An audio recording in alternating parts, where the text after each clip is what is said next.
పెళ్ళైనా పండగైనా వేడుక ఏదైనా పట్టు చీరల ప్రత్యేక వేదిక వారాహి సిల్క్స్. అందరికీ నమస్కారం. నేను Swaroopa Potlapalli. Welcome to Suman TV. Kurnool జిల్లాలో జరిగిన బస్ ప్రమాదంలో 20 మంది సజీవ దహనమయ్యారు. ప్రధానమంత్రి, రాష్ట్రపతి కూడా దిగ్భ్రాంతి వ్యక్తం చేశారు. మరణించిన వారికి, గాయపడ్డ వారికి పరిహారాన్ని ప్రకటించారు. ప్రస్తుతం నాతో పాటు లైవ్ కాల్లో కర్నూలు జిల్లా నుంచి రెడీగా ఉన్నారు బీజేపీ అధికార ప్రతినిధి డాక్టర్ వినూషారెడ్డి గారు. ఆవిడ సంఘటనా స్థలానికి వెళ్లి అక్కడ ప్రత్యక్షంగా స్పాట్ ని పరిశీలించి వచ్చారు. వినూషారెడ్డి గారితో మాట్లాడి ఈ ఘటన గురించి అనేక విషయాలు తెలుసుకుందాం. నమస్తే వినూష గారు. నమస్తే స్వరూప గారు.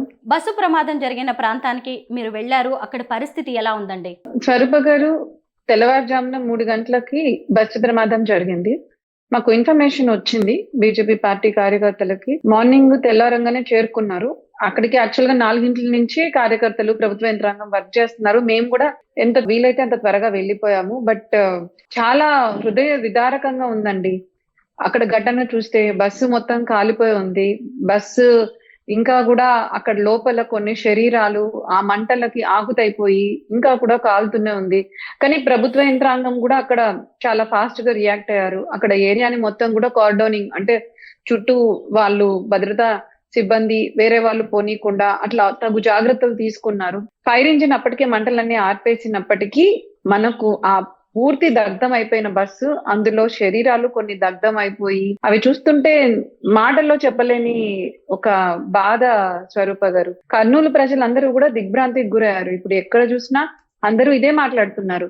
కర్నూలులో ఇలా జరిగిందంట. అసలు చిన్నటేకూరు హైవే మీద హైదరాబాద్ నుంచి బెంగళూరుకు వెళ్తున్న సమయంలో ఈ విధంగా జరిగిందని కర్నూలు వాసులు అందరూ కూడా ఎంతో బాధపడుతున్నారు అది తెలుసుకొని. ఇక్కడ బాధ అనిపించేది ఏంటంటే అండి, అది తెల్లవారుజామున 2 నుంచి 3 టైంలో జరిగింది. అది స్లీపర్ బస్సు కావడం వల్ల చాలా మంది ఫాస్ట్ గా రియాక్ట్ అవ్వలేకపోయారు. ఎవరైతే రియాక్ట్ అయ్యారో వారు కొంతవరకు ఆ అద్దాలను పగలగొట్టి బస్సులో నుంచి దూకి వేసి కొంతవరకు వాళ్ళు కాపాడుకోగలిగారు. కానీ ఆ రియాక్షన్ టైం ఉంటుంది కదా, అది నిద్రపోవడం వల్ల కొంతమంది రియాక్ట్ కాలేకపోవడం వల్ల, అలాగే వాళ్ళు బస్సులో సజీవంగా దహనం అయిపోయి వాళ్ళని అలా చూస్తుంటే హృదయ విదారకంగా ఉంది. స్వరూప గారు, మాటల్లో చెప్పలేనంత బాధ. వినూష గారు, మీరు ప్రత్యక్ష సాక్షులతో కూడా మాట్లాడారు. అసలు ఈ బస్ యాక్సిడెంట్ జరగడానికి గల కారణాలేంటి? బేసికల్ గా ఏంటంటే అండి, ఇది స్లీపర్ బస్ కాబట్టి అందరూ నిద్రపోతున్నారు. కొంతమందికి మాత్రం సడన్ గా మెలకువ వచ్చింది. వాళ్ళు చూసేసరికి అగ్గి జ్వాలలు బస్సులో కనిపించాయి. బస్సు ఆగిపోయి ఉంది. కానీ వాళ్ళు కొంతమంది ఫాస్ట్ గా రియాక్ట్ అయిపోయి ఎమర్జెన్సీ ఎగ్జిట్ దగ్గర ఉండే ఆ ద్వారాన్ని ఓపెన్ చేయడము, లేకపోతే అద్దాలు పగలగొట్టడము, ఆ విధంగా కొంతమంది తప్పించుకోగలిగారు. కానీ నిద్రపోతుండడం వల్ల కొంతమంది రియాక్ట్ అవ్వలేక ఆ మంటల్లో చిక్కుకుపోయారు. సో ఇప్పుడు ఏంటంటే కలెక్టర్ గారు, ఎస్పీ గారు వాళ్ళందరూ అక్కడ ఉన్నారు. 40 మంది ప్రయాణిస్తున్న బస్సులో సుమారు 20 నుంచి 21 మంది అక్కడే ఆ అగ్నికి ఆహుతి అయిపోయి అక్కడే ఉన్నారు. కాకపోతే ఎవరైతే ఆ బస్సు అద్దాలను పగలగొట్టుకొని బయటకు వచ్చారో వాళ్ళను చాలా త్వరితగతిన హాస్పిటల్ కు తీసుకెళ్లడం జరిగింది. ఇప్పుడు మనకు 12 మంది గవర్నమెంట్ హాస్పిటల్లో, కర్నూలు గవర్నమెంట్ హాస్పిటల్లో వీళ్ళను ఎవరైతే అక్కడ దూకి వాళ్ళ ప్రాణాలు కాపాడుకున్నారో వైద్యం ఇవ్వడం జరిగింది. వాళ్ళలో 11 మంది సురక్షితంగా ఉన్నారు. పూర్తిగా పెద్ద మేజర్ గాయాలు ఏమీ తగలలేదు. ఒక్కరు కొంచెం అప్పర్ బర్త్ నుంచి దూకడం వల్ల కొంచెం మేజర్ గాయాలు అయ్యాయి. కానీ ఆయన పరిస్థితి కూడా స్టేబుల్ గానే ఉంది. ఈ మిగిలిన 8 మంది ఎవరైతే ఉన్నారో అది ఒక పొలాలుండే ప్రదేశం, రోడ్డు పక్కన, వాళ్ళు కూడా కొంతమంది వెనక్కి వస్తున్నారు. ఇప్పుడు మీరు చూసారనుకోండి, నలుగురితో మేము మాట్లాడడం జరిగింది. సో మనకు మొత్తం వివరాలు కూడా తొందరలో తెలుస్తుంది. ఇది జరిగిన విషయం. వినూష గారు, ఏపీ అండ్ తెలంగాణ ప్రభుత్వాలు సంయుక్తంగా ఈ వ్యవహారంలో పనిచేస్తూ ఉన్నాయి. ఒకవైపు కేంద్ర ప్రభుత్వం కూడా పరిహారాన్ని ప్రకటించింది. అయితే చనిపోయిన వారి కుటుంబాలకి, అలాగే గాయపడిన వాళ్ళకి ఇంకా ఎలాంటి సహాయం అందితే మంచిదని మీరు భావిస్తున్నారు?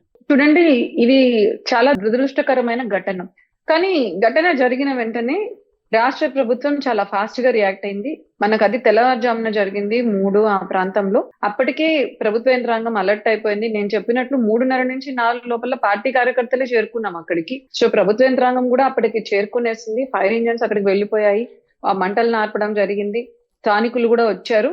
వీటితో పాటు నేను చెప్పినట్లు ఎవరైతే అక్కడ అద్దాలు పగలగొట్టి దూకి బయటికి వచ్చారో వాళ్ళను చాలా ఫాస్ట్ గా గవర్నమెంట్ హాస్పిటల్ తీసుకెళ్ళడానికి అవసరమైన చర్యలన్నీ తీసుకున్నారు. అదే విధంగా ఇప్పుడు నేను వెళ్ళొచ్చి అక్కడ పరిశీలించింది ఏంటంటేనండి, నేనున్న టైంలోనే ఫారెన్సిక్ వైద్య నిపుణులు, దానికి సంబంధించిన స్టాఫ్ అక్కడ ఘటనా స్థలానికి చేరుకున్నారు. ఎవరైతే వీళ్ళు సజీవ దహనం అయిపోయారో వాళ్ళ నుంచి శాంపిల్స్ సేకరించి వాళ్ళకు DNA పరీక్షల ద్వారా వాళ్ళను ఐడెంటిఫికేషన్, అంటే ఎవరు ఏంటి, ఏ ప్రాంతానికి చెందిన వాళ్ళు, అసలు ఆ వ్యక్తి ఎవరు, ఐడెంటిటీ అంటాము, ఎవరో తెలుసుకునే ప్రక్రియ ఫారెన్సిక్ మెడిసిన్ వాళ్ళు DNA టెస్ట్ల ద్వారా అక్కడ శాంపిల్స్ సేకరించడానికి అవసరమైన వాళ్ళకి డాక్టర్లకు సదుపాయాలు అక్కడే ఒక టెంట్ రూపంలో ఏర్పరచడం జరిగింది. వాళ్ళు శాంపిల్స్ అన్ని తీసుకున్నారు. నేను అక్కడ సంఘటనా స్థలం నుంచి బయటకు వచ్చేసరికి 11 మందిని ఐడెంటిఫై చేశామని చెప్తున్నారు. వాళ్ళ బంధువులు కూడా అక్కడ వచ్చున్నారు కొంతమంది. వాళ్ళతో ఇప్పుడు క్రాస్ మ్యాచింగ్ చేసి కన్ఫర్మ్ చేస్తారు. ఇప్పుడు మన ముఖ్య ఉద్దేశం ఏంటంటే ఈ ఘటన జరిగిన వెంటనే ఎవరైతే ఆ అద్దాలు పగలగొట్టుకొని బయటకు వచ్చారో వాళ్ళను సక్సెస్ఫుల్ గా గవర్నమెంట్ హాస్పిటల్లో వాళ్ళకి సదుపాయాలు అందుబాటు ట్రీట్మెంట్ ఇచ్చేశారు. ఇప్పుడు ఈ మిగిలిన వాళ్ళు పాపం అక్కడ ఎవరైతే ఆహుతయ్యారో వాళ్ళను DNA టెస్ట్లు చేసి వాళ్ళు ఎవరో కనుక్కొని వాళ్ళ బంధువులకు ఇవ్వడం. ఈ 2 విషయాల్లో ప్రభుత్వాలు చాలా ఫాస్ట్ గా రియాక్ట్ అయింది. ఇప్పుడు బార్డర్ డిస్ట్రిక్ట్ నుంచి గద్వాల నుంచి కూడా అక్కడ జేసీ గారు, కలెక్టర్ గారు వచ్చారు. వాళ్ళు సమన్వయం చేసుకుంటున్నారు. ఎందుకంటే హైదరాబాద్, తెలంగాణ నుంచి 13 మంది ఉన్నారు అని ఒక అంచనా. మనకి ఇంకా టోటల్ లిస్ట్ ఈ రోజు మనకు వస్తుంది. సో వాళ్ళ తరపున కూడా వాళ్ళు రావడం జరిగింది. కానీ ప్రభుత్వం యంత్రాంగం చాలా ఫాస్ట్ గా రియాక్ట్ అయింది. హెల్త్ మినిస్టర్ సత్యకుమార్ గారు కూడా అధికారులకు ఫాస్ట్ గా మీరు వాళ్ళని అక్కడి నుంచి తీసుకెళ్లాలి అని చెప్పి బండ్లు అరేంజ్ చేయడం జరిగింది. ఇంకా అక్కడ మహాప్రస్థానం బండ్లు కూడా సిద్ధం చేశారు. ఇప్పుడు ఎవరైతే ఆ చనిపోయిన వాళ్ళు ఉన్నారో వాళ్ళను వారి స్థలాలకు పోస్ట్ మార్టం కొరకు గవర్నమెంట్ హాస్పిటల్ షిఫ్ట్ చేసి, యాక్చువల్గా కొన్ని సదుపాయాలు అక్కడే టెంట్ల రూపంలో పెట్టారు. కానీ అవన్నీ కూడా అందుబాటులో వాళ్ళు ఉంచడం జరిగింది. పోలీసులు అయితే అక్కడ మొత్తం ఏరియాని వాళ్ళు మొత్తం కార్డన్ చేసేసి మనకు అవసరమైన సాక్ష్యాలు, ఎవిడెన్స్ ని అన్నిటినీ కూడా సేకరించేశారు. ఆల్రెడీ దర్యాప్తు కూడా లోతుగా జరుగుతుంది. వినూష గారు, సరిగ్గా 12 ఏళ్ల క్రితం 2013 అక్టోబర్ 30న మహబూబ్ నగర్ జిల్లా పాలెం వద్ద ఇలాగే బస్సు ప్రమాదం జరిగింది. 40 మంది అప్పుడు సజీవ దహనమయ్యారు. మళ్ళీ ఇప్పుడు 20 మంది ప్రాణాలు కోల్పోయారు. ప్రభుత్వాలు మారుతున్నాయే గానీ ఇలా ప్రజలకు సంబంధించిన చర్యలు చేపట్టడంలో మాత్రం విఫలమవుతూనే ఉన్నాయి. ఇక మీదటైనా ఇలాంటి ఘటనలు జరగకుండా ప్రభుత్వాలు ఎలాంటి కఠిన చర్యలు తీసుకుంటే మంచిదంటారు? ఎందుకంటే ఈ బస్సుకి ఇప్పటికే దాని మీద అనేక చలాన్లు ఉన్నాయి, ఫిట్నెస్ కూడా లేదు, రూల్స్ని వైలేట్ చేసినట్టుగా కనిపిస్తోంది. ముందుగానే ఇలాంటి వాటిని కట్టడి చేసి ఉంటే ఇన్ని ప్రాణాలు పోయేవి కాదు కదా. స్వరూప గారు, ఈ విషయంలో జరిగిన ఇన్సిడెంట్ చూస్తే బైక్ బస్సు కిందకి వెళ్ళినాక ఆ కొలిజన్ దాన్ని ఎదుర్కొనే సమయంలో ఆ బైక్ కు సంబంధించి పెట్రోల్, డీజిల్ లీక్ అయ్యి ఒక అగ్ని స్పార్క్ రావడం ద్వారా అది బస్సుకు సంబంధించిన ఇంజన్ కూడా స్పార్క్ అగ్ని రాజుకోవడము, తద్వారా మొత్తం బస్సే అగ్ని జ్వాలల్లో చిక్కుకోవడం జరిగిందని చెప్తున్నారు. ఇది ప్రిలిమినరీ అంచనా. ఇదేంటంటే అండి, మనకు దీంట్లో ఒక ఇన్ డెప్త్ ఇన్వెస్టిగేషన్ అవసరం. పోలీసులు చేస్తున్నారు, CCTV వాళ్ళంతా సేకరిస్తున్నారు. దాంతో పాటు అక్కడ ఫైర్ ఎక్స్పర్ట్స్ కూడా వెళ్ళి ఏ విధంగా ఎక్కడి నుంచి అసలు మొదలైంటుంది, ఎక్కడ లోపాలు ఉన్నాయనేది గమనిస్తున్నారు. సో మనము ఈ విషయంలో అసలు ఏం జరిగింది అనేది ఒక అంచనాకు రావాలంటే ముందు ప్రభుత్వ వ్యవస్థలను, అక్కడ ఎక్స్పర్ట్స్ ను ఒక అవగాహనకు, ఒక అంచనాకు వచ్చేంత వరకు వెయిట్ చేద్దాం. కానీ మీరు అడిగిన రెండో పాయింట్ ఏంటంటే ఈ బస్సులో ఎటువంటి లోపాలు ఉన్నాయా అది ఖచ్చితంగా మనం ఆలోచించాలి. ఇప్పుడు బస్సులు నడిపే వాళ్ళు కూడా ఎక్కువ జవాబుదారీగా ఉన్నారా అవి కూడా చూడాలి. వాళ్ళకి ఎన్నో మెజర్స్ ఉంటాయి, సేఫ్టీ మెజర్స్, అవన్నీ పాటించకుండా బస్సులు ఎవరు నడుపుతున్నా అది ప్రజలకు ప్రమాదమే అవుతుంది.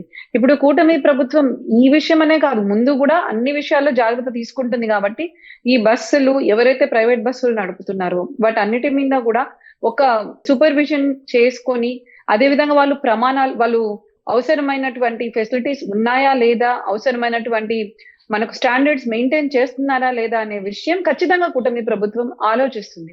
అండ్ ప్రజలు కూడా వాళ్ళ బాధ్యతగా ఉండాల్సిన అవసరం ఉందండి. ఆ అబ్బాయి ఆ బైక్ లో వెళ్ళే ఆయన ఎంత స్పీడ్ లో వెళ్తున్నాడో మనకు తెలియదు. ట్రాఫిక్ రూల్స్ ఎవరము సరిగ్గా పాటించము స్వరూప గారు. స్పీడ్ లిమిట్స్ అనే కాదు, లెఫ్ట్ రైట్ టర్న్స్ కూడా ఎక్కడ ఇండికేటర్స్ ఇవ్వకుండా సిగ్నల్ లేని చోట కూడా వెళ్తుంటారు. దీంట్లో ప్రభుత్వంది ఒక్కటే కాదు కదా, ప్రజలది, మనది బాధ్యత ఉంటుంది. అదే విధంగా ఈ బస్సులు నడిపే వాళ్ళు కూడా ఇంకొంచెం జాగ్రత్తగా, ఇంకొంచెం శ్రద్ధ వహించి స్టాండర్డ్స్ మెయింటైన్ చేస్తూ నడపాలి.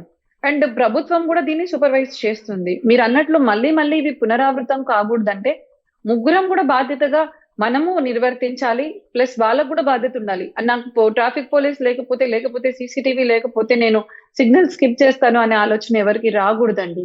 అదే విధంగా ఈ బస్సులు నడిపే వాళ్ళు కూడా ఎవరో చెక్ చేస్తేనే మేము స్టాండర్డ్స్ మెయింటైన్ చేద్దామని వాళ్ళు కూడా అనుకోకూడదు.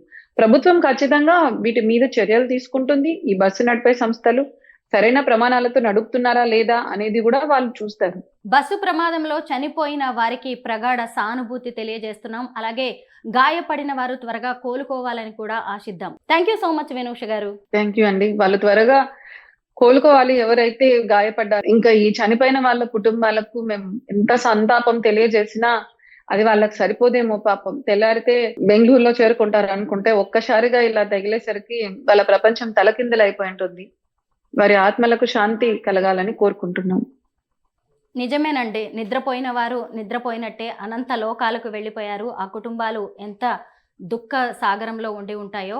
Thank you so much Vinusha గారు.